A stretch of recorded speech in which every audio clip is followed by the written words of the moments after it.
Von Tristan was fascinated with death. The later part of his years were spent creating the ultimate machine.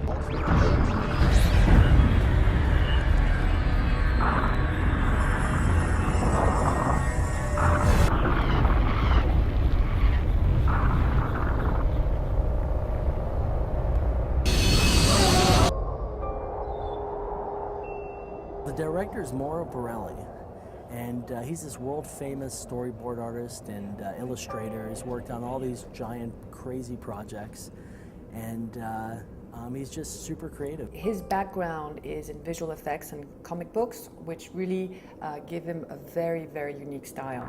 He has worked as a concept designer for some of the most talented directors in town, such as Francis Ford Coppola, Gore Verbinski, and Tim Burton, just to name a few. Mauro has such a strong visual sense, and this film is one of the things that's so intriguing about the film for me was that it is a metaphor for drug addiction. This is a supernatural thriller. It's an idea that came a few years ago when I saw this old coffin, in Venice, and I decided to do something with that. I thought that there's a great opportunity to do a metaphor. So I used the coffin really as a pretextuous element to talk about what a drug says, what a drug does, bring you to death, It gives you an apparent boost, of life, but actually is slowly killing you. The coffin is kind of an integral part of this story. The coffin is, I call it the hero coffin. Now, and actually, believe it or not, this is a coffin that actually has a stunt double. And the purpose of that is, it's so light that one person can actually pick it up, and so we can move it around. And also, we also light the coffin on fire, we burn it up, it gets broken, kicked and smashed and all kinds of things. It goes through a lot. It's an integral part of the story.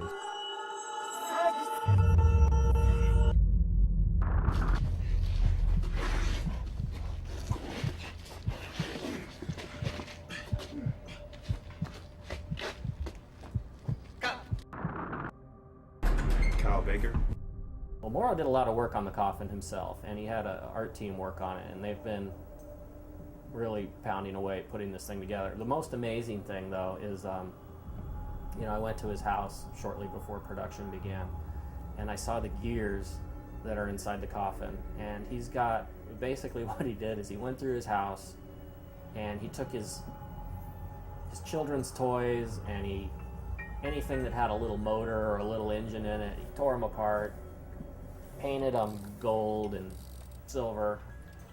He found any type of kitchen implement that looked like it, might be a little bit outdated, and found a way to work that in. Any springs he could find. I think he was pulling things from under the couch.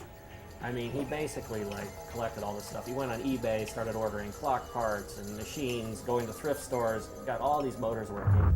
I'm always inspired by the visual elements, so my approach is always visual in the beginning, because I believe that visual also will tell you things that are inside, even performance. Performance cannot be independent from visual. Sometimes an eye line or a tone, how slow he performed the line is visual.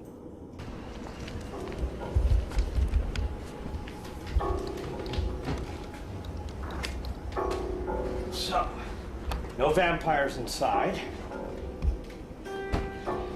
So, since the coffin itself, the actual coffin for the movie cost approximately $5,000. So we built an exact double of the coffin just so we could use it in a lot of the scenes where we didn't need the real thing and where the real thing would be at risk. This one gets torn up, gets torched, gets burned, and we don't have to do it to the real $5,000 coffin. So here it sits, getting ready to get torched a little bit later on tonight. we didn't want to just make your ordinary lower budget film. We wanted this to be something special. So what we did is we went out and were searching out for just great locations, like this rooftop location, an amazing library. Looks like a much bigger film than it is.